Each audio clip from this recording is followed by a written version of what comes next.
Welcome to r/MaliciousCompliance, where we share stories of people conforming to the letter but not the spirit of a request. Thank you, friends, for subscribing to the channel, and for so many likes. The first story. New employee faces an unfair schedule, but through meticulous compliance, gets paid for overtime and brings awareness to coworkers. The company faces turnover and downsizing. The second story. New manager cuts on-call pay and company vehicle privileges. Now extra mileage and on-call pay incurred. The third story. Theater worker faced overtime issues and was asked to manipulate timesheets. Complying, he cleverly ended up getting more money. The first story is Schedule Black Magic. First, a disclaimer. This occurred in a country that has both an awesome set of labor standards and the common practice of companies ignoring them, especially in my field. I was starting a new job.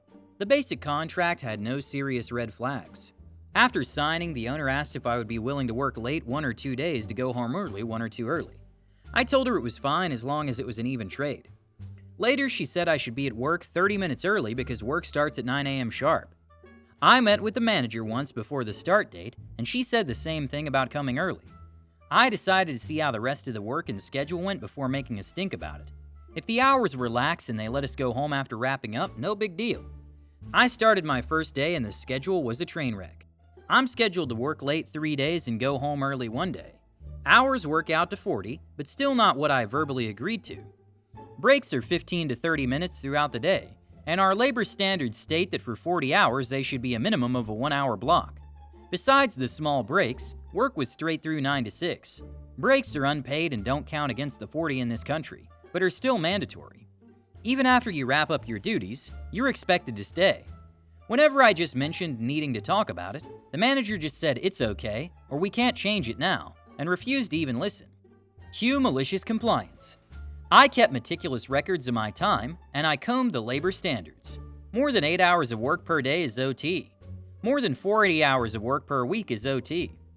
Any break that doesn't meet the minimum requirement is considered work, i.e. OT. The owner asks me for a meeting when I'm on my way out the door. More OT. After the first month, I handed the owner my invoice for OT payment. She was livid. Coming in 30 minutes early was a suggestion. No, I was told to do it by 2 supervisors. The breaks add up to 1 hour each day. Doesn't matter. They should be a solid hour, not piecemeal. The meeting was just us talking. You told me you needed to talk to me. You didn't ask. You agreed to work late some days. Yes, for an even trade. This schedule isn't even. Why didn't you talk to us? I tried and the manager refused. The owner took the invoice and said she'd think about it. Her husband was a lawyer, so I'm sure she looked for ways to fight it. In the end, I was paid. My schedule was magically reworked to meet the requirements, and they begged me not to tell the other workers. Epilogue. I didn't directly tell the coworkers, but I did drop big hints about the labor standards when they asked about my schedule versus theirs. Sadly, they never pushed the issue. During the year I was there, I saw huge employee turnover. They were simply overworked. One poor worker cried at least once a week. Only 2 workers that were there when I started remained when I left. The turnover led to client retention issues, which led to downsizing for the next cycle. The second story is New finance manager accidentally increases our pay when trying to cut it back. This story goes back a few years now. I worked in graphics design. I was salaried, but was paid to be on call 1 week every month. The company had a long-standing structure of on-call payments, where we get paid $200 a month to be on the call rota, and if and when we get called out, it's paid at around 130% of our calculated hourly rate for the time we clock in and out of work on a call-out. This worked fine for us, and is important to note for the rest of this story. One day we had a new finance manager introduce himself. He was in his early 20s and had been hired as part of a graduate leadership program. We knew instantly he was going to be a pain because within the first 3 minutes of his half-hour-long speech, he talked about cost and value for money, and expenditure multiple times. He didn't even mention graphics design at all, which is what we all did. Let's call this guy Mr. A-Hat. To begin with, we gave Mr. A-Hat the benefit of the doubt. New guy, new company, maybe he was just sticking to his comfort zone. Nuh-uh.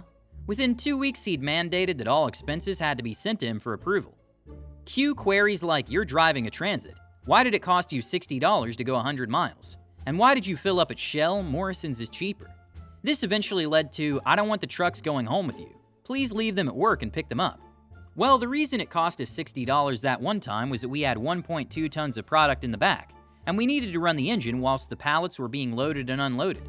Mr. A-Hat didn't understand. In his finance textbook, there was no mention of logistics. The vans were going home with us because it'd save 30 to 60 minutes of a commute either way to get a van when we were moving products from customers and suppliers. Again, this was confusing to him because his textbook didn't say that everybody didn't actually live at the company and had that odd requirement to go to some weird place called home at 5 p.m. Naturally, none of the employees were happy about this arrangement, but it all fell away because of Mr. A-Hat's second brilliant idea. Mr. A-Hat also decided that we would get our on-call payments docked, a system that had worked since 1988. Over 30 years of a perfectly working system, but of course some idiot had to come along and try to change it. His big idea was to lose 1 hour of on-call. It was an easy saving on paper, since we all claimed one single extra hour on call every week. The way it worked was that whoever was handing over the on-call duty would claim half an hour to get the van fueled and valeted, and whoever was about to go on call would also claim half an hour to take a stock check of what was in the vans and reload as necessary. Every week a different van would go out, and as we had 4 vans, this meant they also all got their monthly clean as mandated by the company. We'd worked this for years, and it was actually the idea of a retired director who'd previously worked as a paramedic. A weekly van refresh was worth the nominal amount that was paid out to one employee per week, and was also an incentive for being on call. Even if nothing happened, the on-call employee would get the equivalent of a free meal, and the vans would be stocked every Thursday, our on-call handover day, and good to go. During quiet periods, the vans, we had 4 of them, all got run at least once a month so they didn't get flat batteries. And as whoever was on call got that van washed, cleaned and fueled, etc., we always had one presentable van 24/7. Anyway, back to Mr. A-Hat. So when everybody heard they were losing an hour of on-call pay, because it's our job to make sure we're ready no matter what, there were a lot of questions asked. Our senior finance manager doubled down. Having been Mr. A-Hat's referral into the company, he agreed, saying, "You all drive, pick the van up from work. You can load it in company time whilst you're here. You have gate codes, so if you're on call, you'll need to take a van from your place of work." Sure, T. Time for some malicious compliance. Coincidentally, the next 6 weeks were very busy on call. As mentioned, Mr. A-Hat's textbook didn't cover how people don't live at the office. So instead of taking a van home and being ready to go at 3 a.m. when the overnight press had our samples ready, or our client has just published their final design markup that they want reviewed and on the machines for 6 a.m., or most commonly, having to drive to an event with some extra flyers, bags, lanyards, etc. because the client was overbooked, we were spending anywhere between 30 to 90 minutes commuting to the office to pick up a van, driving to wherever the issue was. Sometimes it was directly back via the on-call employee's house, and then the same time back. Whilst we weren't paid fuel mileage for driving to work for our normal hours, we were given the standard 40 cents a mile when we had to drive our own cars outside of working hours. If we couldn't or didn't want to drive, e.g. the spouse needs the car in the morning for the school run, insurance doesn't cover driving after 11 p.m., cars need service, etc., the company would pay for a taxi. If we were driving one of the vans, we weren't paid mileage, just our standard on-call payment. Mr. A-Hat very quickly went from our enemy to our best friend when we realized we'd be getting paid significantly more to drive to the office, pick up the van, and then head to wherever we needed to go. Plus, after the job, coming back to the office and then driving home again. One of my colleagues lived about 60 miles away from the office, and on one occasion, where he'd had 9 call-outs in 1 week, each time having to drive to the office and back, he'd effectively doubled what he'd have been paid weekly. We realized that this was costing the company money, but hey, them's the rules, so we happily kept up this new routine. The extra driving was a bit of a pain, but the knowledge that we were getting paid extra for it made it a very easy rule to follow. Mr. A-Hat probably realized that as we weren't complaining, something must be wrong. He checked and was shocked to find out that his massive savings of about $250 per month, 4 times 1 hour on-call payments, was instead leading to about $500 of extra monthly mileage payments, and an extra $1,000 in monthly on-call payments.